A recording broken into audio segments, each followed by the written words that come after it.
I'm E.G. Marshall. Are you ready for us? We trust you are, because we propose to deal with the most obscure of subjects, that of death.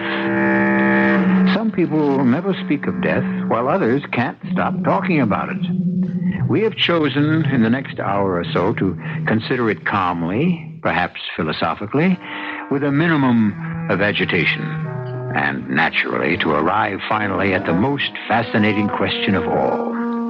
What, if anything, comes after? What comes after, Joe? After what? After we've, packed it in? Nobody knows, Harry. I know. Oh, Harry. I'm going to go on, Joe. I am. Somehow, somewhere, Harry Cantor is going to go on.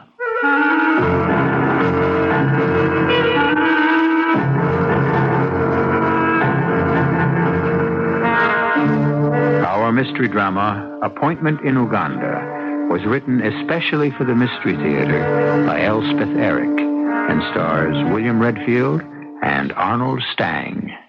It is sponsored in part by Buick Motor Division and Time Magazine. I'll be back shortly with Act One.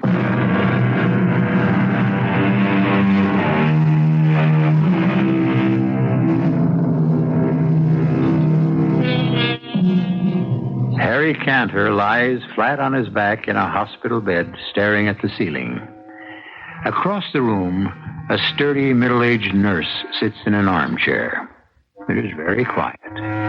The machine next to Harry's bed makes no noise, though its dancing lines are carefully recording every beat of his heart. Is it all right to come in, nurse? Are you Mr. Burroughs? Joe? Yeah, it's me, Harry. Oh. Dr. Klein said it's okay for 5 minutes. I'm his business partner, Joe Burroughs. Oh, he's been crying for you. Come in. How do you feel, Harry? I almost died, Joe. I know, your heart. Never been sick a day in my life, and now this. Oh, you're going to be fine, Mr. Cantor. Long as you do what the doctor says. I lie here and I think... Joe, do you believe in reincarnation? You mean coming back as somebody else? Yeah, I've been thinking about that.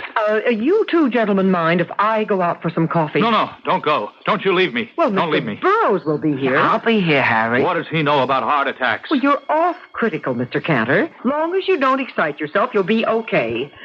I really need a break, Mr. Burroughs. 5 minutes? What I really need is 5 weeks. Joe, sit down. I got to talk to you about the crypt. The crypt? You're going to get well, Harry. I got to have it ready. Harry, lots of guys have had heart. Go on to a ripe old age. I got to be ready. Now, write this down. I wanted marble. Marble from Italy, that good kind. Carrara, that's the best. Okay, then that's what I want. Write it down. Okay, now, how big a crypt did you plan on? Big. Very big. But you're going to be there all alone, Harry. And you're not going to be moving around exactly. You never know. Make it 8 by 10, the very least. What about shelves? Shelves? Shelves for what? Well, it's my understanding people do have shelves put in crypts, you know, for loved ones who, later on when the time comes. It's a nice idea. Who would I put on the shelves? Who? Oh, unless you want No, not me. Well, you're my friend. You're my partner. No, I was thinking your mother, maybe. Oh, my mother. She hasn't even been to see me. Why should I give her a shelf?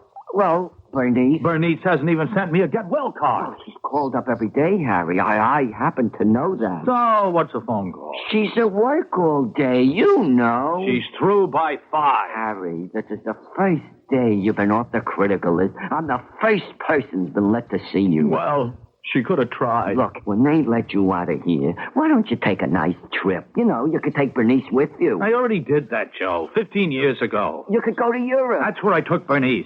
6 countries in 6 weeks. Terrible. And no cottage cheese. California. How about California? They have cottage cheese. Joe, while I was lying here, I had an idea. For the business. I want to tell you. You just had a heart attack and you're thinking about business? Gee whiz, Harry. Well, what else have I got to think about? Well, I don't know. Think about being reincarnated or something. Oh, nuts to that. Now, look, here's what I figured out, Joe. lots of people are turning to natural sponges, you know? Sponges? And I know where we can get our hands on some very cheap. Very cheap. Labor costs are practically nothing. These peasants, they dive for them, see? They die. Harry, my time is just about up. I really got to get going. I'll call the nurse. I'll get in touch with your mother. Don't go, Joe. I'll tell Bernice that you're coming along. Joe, I just thought of something. What? For the crypt. Yeah. I want music. Perpetual music. Oh, yeah, well, what kind of music, Harry? All the good old songs. Stardust. The moon comes over the mountain.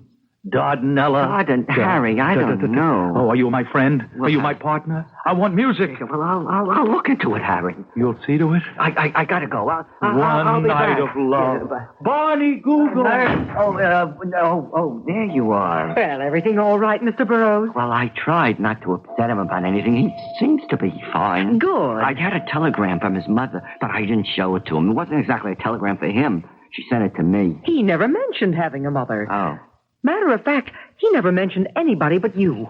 Yeah, well, see, I wired his mother right after the attack. Yes? And, well, here, I've been carrying her reply around with me in my pocket ever since. See, here it is. I didn't know whether to show it to him. You know, he might take it the wrong way. You want me to read it? Yeah, please. Harry is too mean to die, and tell him I said so. Yeah, see, his mother's kind of a joker at times. You ask me, she's one smart old lady. That man in there is too mean to die.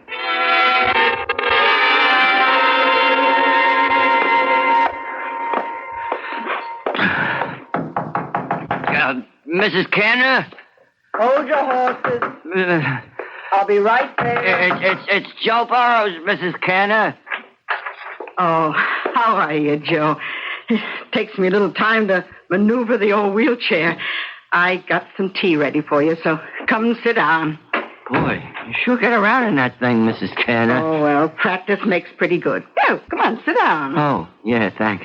I saw Harry yesterday, Mrs. Canner. They say as long as he doesn't excite himself, he's going to pull through in great shape. I didn't show him your telegram. Harry knows what I think of him. Here, have a cookie. Oh, you baked these? No, Bernice did. They're good. You see a lot of Bernice? Oh, she stops by 3-4 times a week, does errands for me. Oh, yeah. Nice girl, Bernice. Simple-minded, but very nice. What did you talk about? Well, we talked about the crypt. Oh, that crypt. Yeah, well, it means a lot to him. You know, Harry's never realized that death is just an incident. Well, it's the final incident, of course, but even so, just an incident. He's thinking about reincarnation. Oh, that's something new. Do you believe in reincarnation, Mrs. Canner? Well, it's a pretty idea. But you don't believe in it, right? Joe, what's the difference if I believe in it? That doesn't make it true. On the other hand, if it's true, it'll happen anyway. Now, what else did you and Harry talk about besides that silly crypt? Oh, not too much. I did bring up the question of having shelves built into the crypt. Shelves for what? Cancel check? No, well, as a rule, they're for those nearest and dearest. I mean, if that's what they want. Oh, it's not what I want. Shut up in a tomb with Harry for eternity? Oh, no. I'm going to be placed gently in the ground up at Fargus Falls. That's where I was happy with Harry's father. I still have the house, you know. Well, I suppose I ought to go see Harry at the hospital. Oh, I think he'd like that. He won't like it, but he'll hate it if I don't. Yeah, well, should I tell him that... Well, tell him I'll get over there soon. And Joe... Yeah? Tell him I'm sorry. Sorry for everything.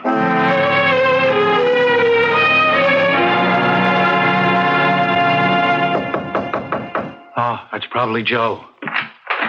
Hello, Mr. Burroughs. How is he? Oh, he's coming along fine. Come on in. So, how are you, Harry? As well as can be expected. That's what they all say around here. Yeah, well, I saw your mother. She said she'll be in to see you real soon. How soon is real soon? Well, today, maybe. What about the crypt? Harry, what are we going to talk about? The crypt? What about the crypt, Joe? How many times have I got to ask you? What about it? Your mother doesn't want to be put in the crypt. Why not? She doesn't like the idea of the shelf. She wants to be buried up at Fargus Falls. No. She can't do that. She likes it there. Joe, that 10 acres was made to order for a development. Or it will be in another 10 years. Right now it's a little too far out, but in another 10 years, I got it all worked out in my head. Shopping center, parking lot, the whole schmear. Yeah, Harry, I talked to the cemetery about the crypt. They said it's okay about the size. Well, of course it's okay. And the Italian marble, I think I know where I can get that. Joe, what are you holding out on me? The cemetery plays music regularly. There's always some kind of nice, soft music. No, I want my own music. That's one of the main reasons for a crypt, so I can have everything my own way. Take it easy, Mr. Cantor. Joe, you go back and tell them I gotta have it my way, or the whole deal's off. You'd better leave, Mr. Burroughs. Yeah, You tell them I got the money, and I gotta have it. I gotta have it. Oh, out of my way. Yes, he is. Push that emergency button. Dr. Klein, 407 on the double. Heart emergency. I better leave. Hand me that tray with the hypodermic needles. Harry? Clear the way, lady. The emergency heart unit is coming in.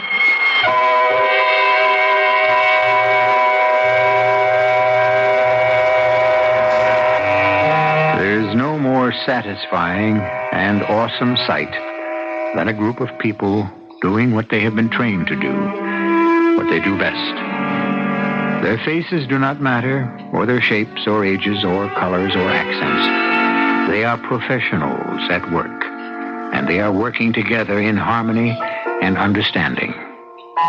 We'll come back soon with Act 2.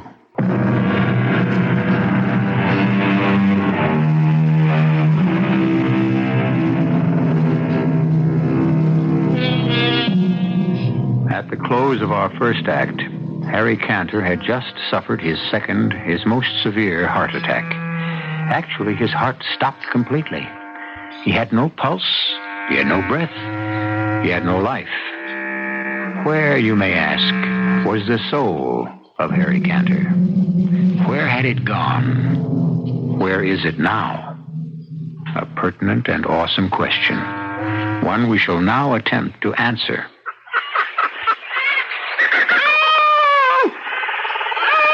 All right now, Kaylin. All right. That's it. Good. Oh, it's your baby. A male. Oh, well. At least he looks healthy. Come on, little one. Up on your feet. Come on now. Up. Up on your feet. On your feet. Are you my mother? I'm your mother's sister. I'm Bombine. Where's my mother? She's cleaning up. Birth is a messy business. Come on now. Time to stand up. You have such beautiful eyelashes, Bombine. And how tall you are. Oh, just average for an elephant. Now stand up. What are all those others doing? Standing around waiting for you to be born. Do elephants always do that? Well, you didn't think they only did it for you. Now, they're getting impatient. We've got to get going, so get up. Kaylin, come get your new child on his feet. Oh, little Abu. Come on. Get up, little Abu. Get up and eat. That's it, little one. Feel around till you find the milk. I think you've born a stupid one, Kaylin. Oh, what's the matter, little son? My nose gets in the way. Oh. That's not your nose. Well, then tuck it up between your ears. He's not stupid, Bombine. All newborns have trouble with their little trunks. Well, the herd is getting impatient. The flies and mosquitoes are very bad today. Oh, I could stand a good swim myself. Are you through, little Abu? We must move on. Is that what you're going to call him? Abu? It's just a nice name, don't you think? Very nice, yes. Well, Abu, let's get going. Well, where are we going? Into the forest, Abu, where there's food for all. Now, I shall walk on one side of you, and Bombine will walk on the other. and we will go with the herd into the forest. I am Abu, and I am an elephant.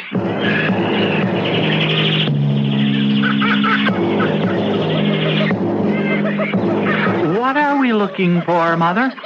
Food, silly, and water. Well, why are we all going in the same direction? Why don't you and I and Bombine go off on our own? Now, what would be the point of that? Well, we might find something good, and we could keep it for ourselves. What would be the point of that? Why, then we'd have it. I repeat. I told you he was stupid, Kayleen. Oh, well, maybe he's just odd, Bombine. No, I mean, Mother, if, say, we found water, if we didn't tell the others, then they would have to come to us to find out where it is, and we wouldn't tell them unless... Unless what?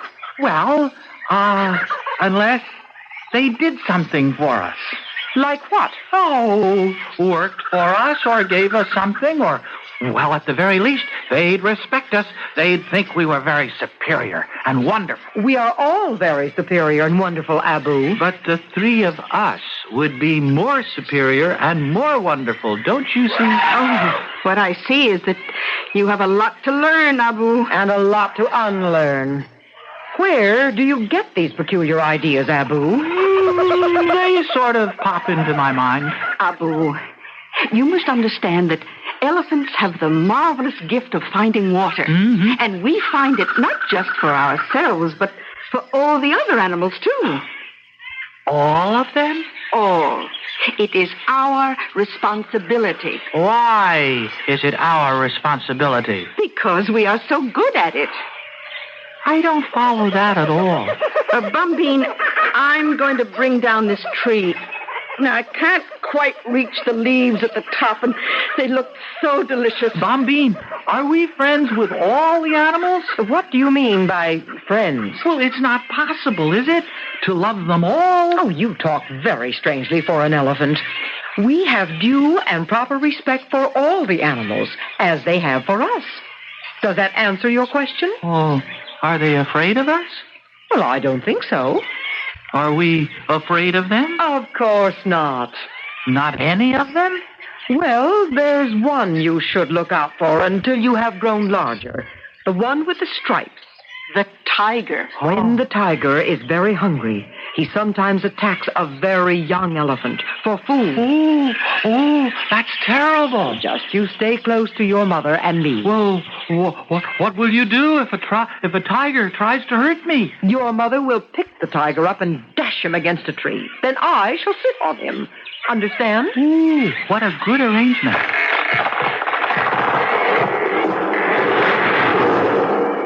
There now.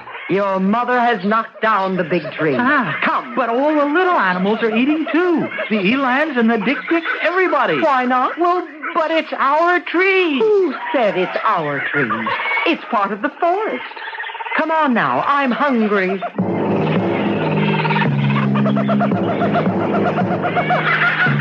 Mother, where is my father? Around somewhere. I'll bet I know where he is. I know. He's at the head of the line. He's the leader. Oh, Bombine, did you hear that? Abu says his father is leading the herd. I told you he's a strange child. Well, why shouldn't he be leading the herd? I'll bet my father is the strongest, the wisest, the cleverest, the most handsome. Do shut up, Abu. I won't shut up. Mother, Bombine hit me with her trunk. She had every right. And it won't be the last time. Every elephant in the herd has the right and the duty to punish you when you get too impudent and talk of things you know nothing about. Well, all I said was my father is probably our leader. Our leader, my dear little stupid, is a female. Is it female? The oldest, the wisest female of us all. But that's wrong. Mother! I have been cursed with a stupid male child, Bombine. Pardon me if I say I told you so. But wait. If the male elephants don't lead, what do they do? Oh, let's see. Well, they sort of hang around. They are very agreeable. Very companionable. And then there's something else. Every now and then, I remember your father. At least, I think I do. It was quite a long time ago. He and I were companions for a while. A long while. And then suddenly, one day, he seemed different to me. More than a companion. We stroked each other with our trunks, something we'd never done before, and gave each other little pinches with our mouths. We thought we were only playing. And then... And then? Then what? Well, then I noticed that his ears were flapping wildly, and his tail was whisking back and forth. I was surprised. And then I felt that my ears were flapping and my tail was whisking crazily. Oh, my, I was so excited. I felt that he was the only elephant of the forest for me, and that I was the only elephant for him. It was a wonderful day. I remember it rightly. But you must remember it. Oh, it was seasons and seasons ago, Abu. A long time. And now you are here. I want to meet him. Which one is he? Oh, heavens, I don't know. I'm going to find him. I'm going to ask around. If you have any sense, Abu, you'll stay here. I'm just going to join the males and talk to them. He hasn't any sense, Caleb. The males don't care too much for young elephants, Abu. Just the same, I want to try. Abu, let him learn, Bombine. Let him learn the hard way.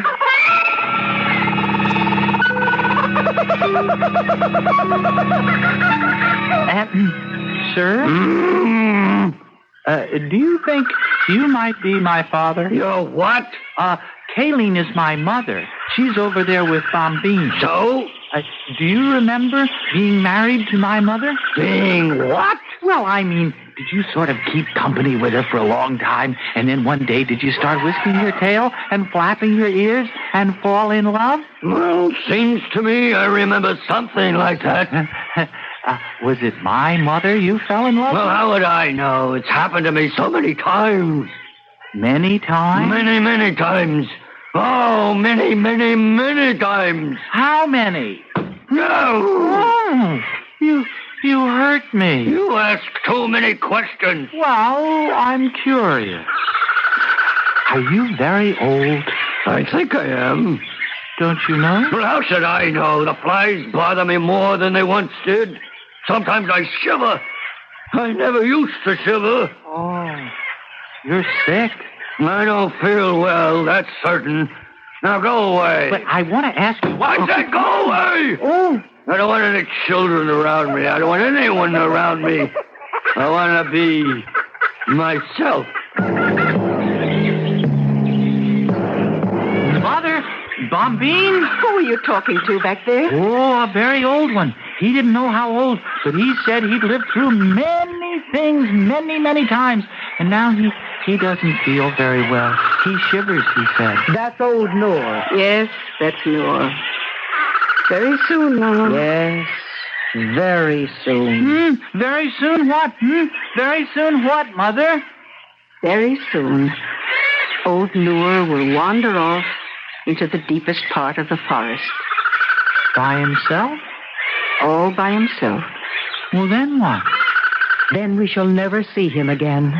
Nor will anyone at all ever see him again. Nor any trace of him. Not skin, or tusk, or bone. Well, how can that be? Mother, Bombine, how can that be? Surely a tusk, surely a bone will be left behind. Nothing. Nothing. It's the secret of the elephants, Abu. When you have grown, you will learn the secret. When? When will I? Perhaps not till the very end. Come now. It's time to bathe. Oh, that feels good. Spray some more water on me, Mother. You've had your bath for today. Bombine, the sky is getting dark. Oh, yes. Well, I am bathed. The day is ending, Abu. Come. But I like the water. No. Pay attention when I speak to you. What are we going to do now? You'll see. Well, where are we going? We are not going anywhere. We are going to stand right here. Do you see the other elephants? They've all stopped bathing.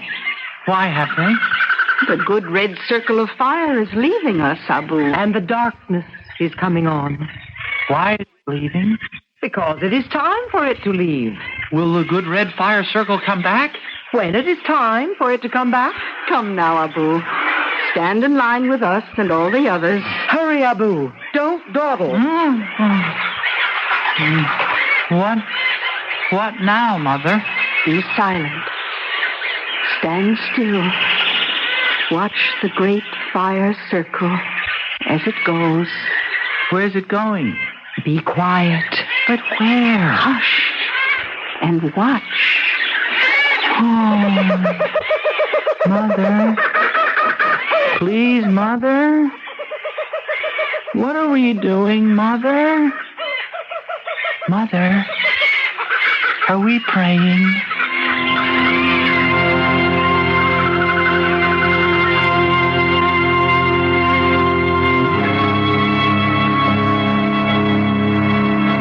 It is quite true, according to those who have watched and studied the great elephant herds, that they stand silent and motionless, facing the sun, not only in the evening when it sets, but again each morning when it rises. We are too ignorant or too far removed from our natural heritage to know just why it is they do this. There is no obvious reason, no apparent advantage, no material gain. So perhaps the answer to Abu's question is yes, the elephants are praying.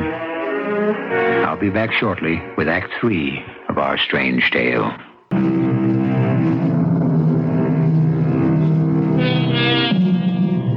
We left the great herd of elephants facing the setting sun in silence, except for little Abu, who asked, "What are we doing, Mother? Are we praying?" It may very well have been. How do we know that it wasn't? That the elephants were praying for the return to life of one Harry Cantor. At least it looks that way as we return to Act 3. Back in your own little Betty Boo, Mr. Cantor? Does it feel good? Bombine? I'm your nurse, Mr. Cantor. You remember me? Where's Mother? Outside. You can see her when you're stronger. How's Noor? Did he die? You're the one almost died. Oh, it was a near thing there. Your heart stopped for 6 whole seconds. Oh, it must have been more than 6 seconds. Well, you were in intensive care for 2 weeks.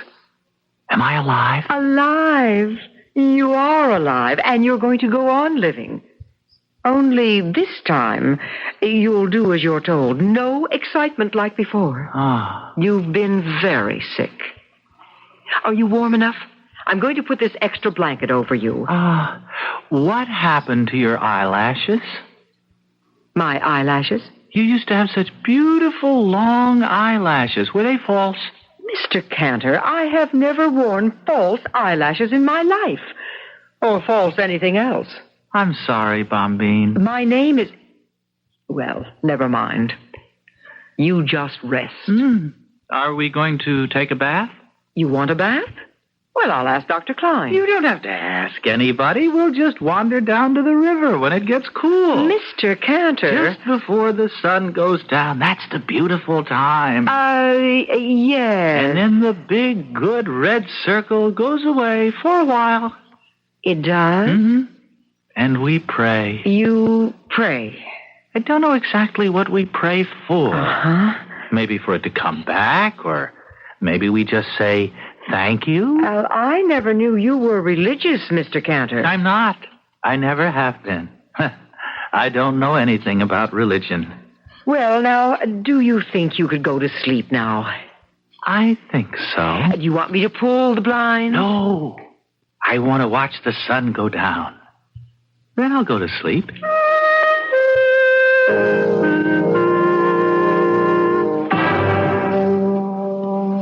Mr. Burroughs? Is he all right, nurse? Yes. Can we see him? Well, he's sleeping right now. When he wakes up? Yes. But I think I ought to tell you, he may seem a little strange. Strange? Well, what do you mean by strange? Well, different. He talks sort of funny. His speech is impaired. Brain damage. No, nothing like that. Well, then what? Well, he asked me what happened to my eyelashes. Oh, did anything happen to your eyelashes? Of course not. Then he called me Bombine and talked about going down to the river to take a bath and praying to the big red circle. Oh, Joe, you think maybe... Maybe we should call in a psychiatrist. Well, not yet. Anyway, he's not strong enough. But later? Mrs. Cantor, remember your son did have cardiac arrest. For 6-8 seconds, his heart was not beating at all. He was dead? Well, yes, but he's very much alive now. Oh, when I walked into that room, my son was dead. Now, Mrs. King. I'll never forgive myself. Nate, listen, when he wakes up, will you call me? Maybe I better go in and see him first. Yes, I think maybe you had. Yeah. Then you can sort of, you know, prepare his mother for what to expect.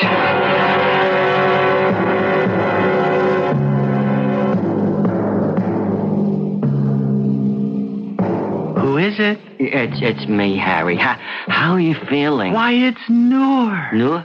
Oh, Noor, you're alive. Yeah, I'm just fine, Harry. I'm fine. Oh, I was so worried. Your mother's outside. She wants to see you, too. Oh, how is she? Oh, she's fine, Harry. She's wonderful, my mother. Very strict, but very wonderful. And a wonderful swimmer. Oh, I never knew that. Oh, yes. And a wonderful mother.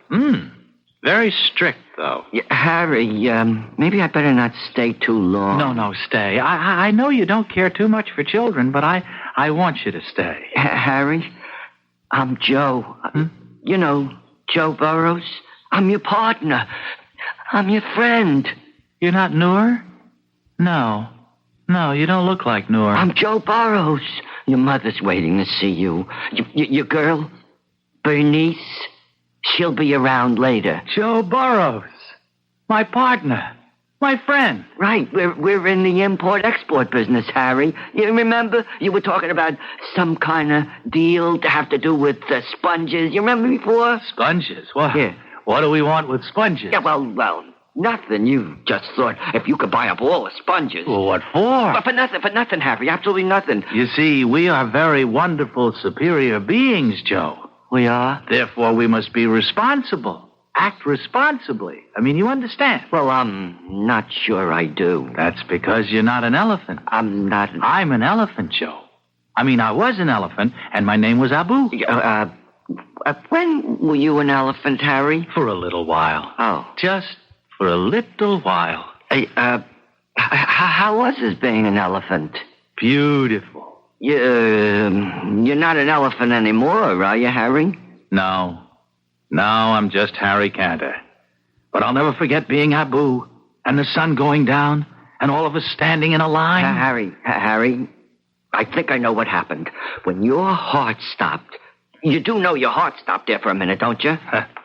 Everything stopped. Harry, you died for a minute, and Harry, you were reincarnated. You were reincarnated into an elephant. Is that possible? Oh, I don't know if it's possible, but it happened. That has to be what happened. Maybe. Oh, positively. I hope you're right. Only, Joe. Yeah, Harry, what? The next time my heart stops. Oh, there isn't going to be any next time. Well, there has to be sometime. And what if I'm not reincarnated into an elephant, Joe? Oh, but you would be. No, what if I was reincarnated into a tiger, Joe? And my own mother sat on me.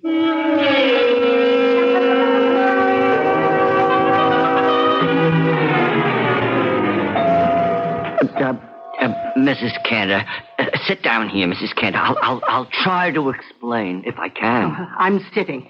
Explain. Mrs. Cantor, when Harry's heart stopped, he was what you might call deceased.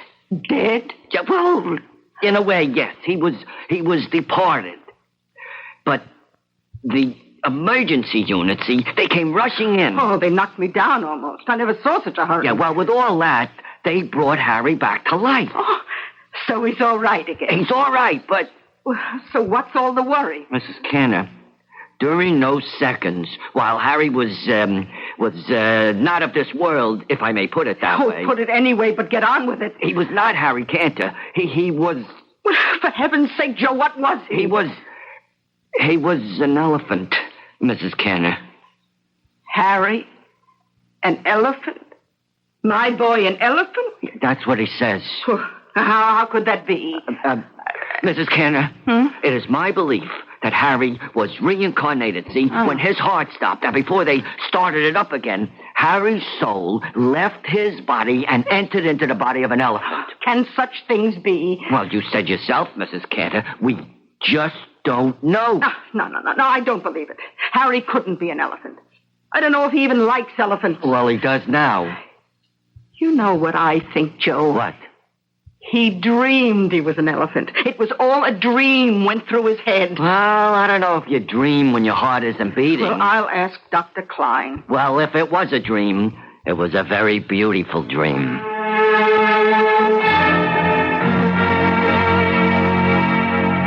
So you see, Ma... Oh, I love you to call me Ma.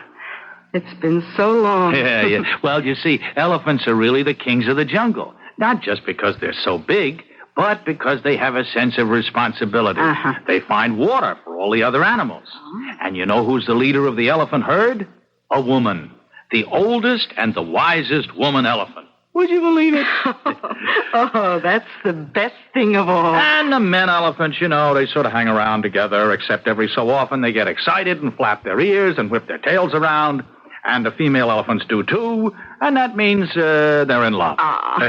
You know, you learned a lot in your dream, didn't you? Wasn't a dream, Mother. Wasn't a dream. I was there. I was one of them. If you say so. I was Abu, the elephant. Whatever you say, Harry. I mean, I don't mean to contradict you, Mother. Oh, that's all right. Well, you see, you don't understand because you've never been an elephant. Well, I'm looking forward to it. Ma, I just thought of something.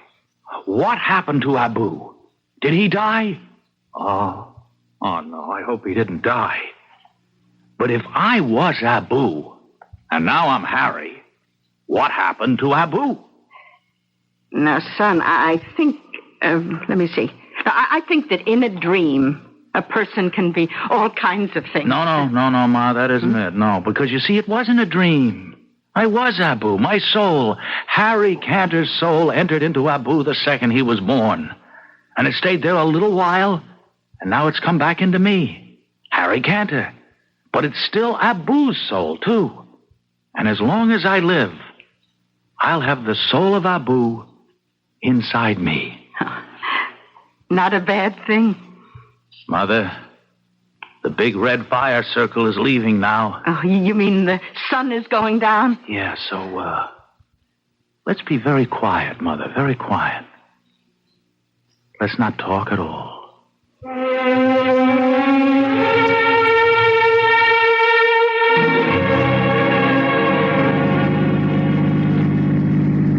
Has Fargus Falls changed much, Ma? Not much. It's been, I don't know, years since I saw the old place. Well, it's pretty run down. Oh, we can fix it up. If you want to, Harry. Maybe not. Maybe we'll leave it the way it is. Are the trees all there? Everyone. And the brook? Still running. That's nice. Oh, Harry, I'm glad you're taking an interest in the old place. Interest? I'm going to live there. You are? What about the business? Oh, I don't know. Joe can run that. I'll sell it to him. Maybe I'll give it to him. Oh, it won't do so well without you.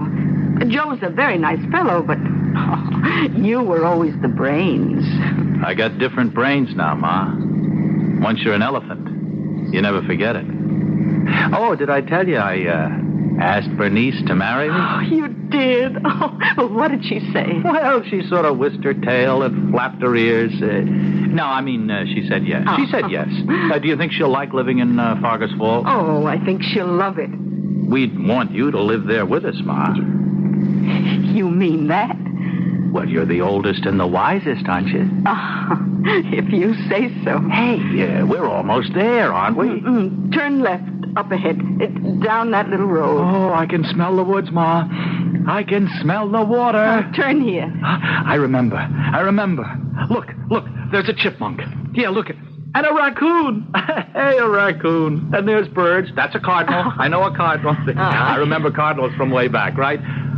Oh, Ma, look, there's the woods. That's right. And the house is just beyond. Let's stop right here for a minute. Ah, beautiful, isn't it?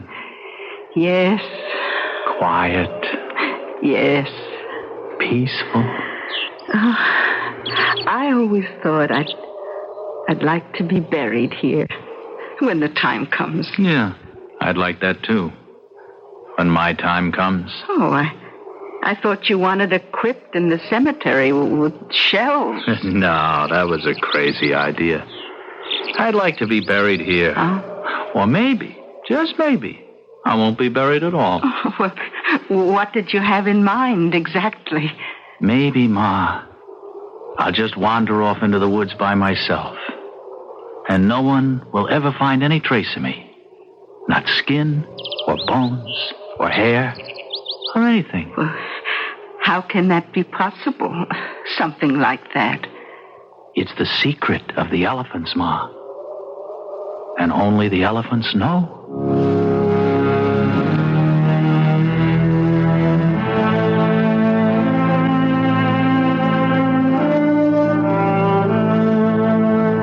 It is quite true that no one knows how or where the elephants die. No traces have ever been found. But the zoologist Ivan Sanderson gives us this to muse upon. I have a feeling they just lie down wearily on their sides in some cool place of their beloved forest. I believe they love life as much as we do, however hopeless it may sometimes seem to them as to us, and however useless it may in the end prove to have been. I believe they may cry a little at the last. I'll be back shortly.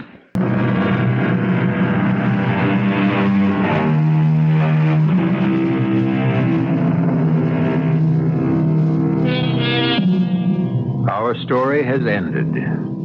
Story, I can hear you ask? All right, then. Call it what you please. Call it a fantasy or a fable. Call it a parable or call it a myth.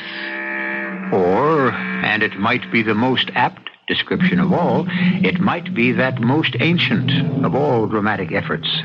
It might be a morality play. And as with all audiences of all times, you must find the moral for yourself. Our cast included William Redfield, Arnold Stang, Bryna Rayburn, and Joan Shea. The entire production was under the direction of Hyman Brown. And now, a preview of our next tale. Just been talking to the captain. He says they're in there. They're working in there. Windows look dark. No lights. Yeah, painted over, probably. Smoke coming out the chimney. Smell it? Yeah. There's no mistaking that smell. Wood fire. That's right. Nothing suspicious. Looks like a peaceful old suburban house. What's the plan? On a signal, the usual. He'll blink his flash 3 times. You take the back door, I'm taking the front. They'll cover us and keep the sides under control. You're taking the front door, Kip? Yeah. Captain assign it that way? No, I did. All he said was you and Roby take the front door and the back. The front is the tougher spot. Why you? Front or back? You gonna give me an argument? They're both lousy. Look, Kip, I don't Now, want... shut up. That's a signal. Get moving. Now, wait till you hear me. Then move in like gangbusters. Radio Mystery Theater was sponsored in part by Time Magazine and Buick Motor Division. This is E.G. Marshall inviting you to return to our Mystery Theater for another adventure in the macabre. Until next time, pleasant dreams.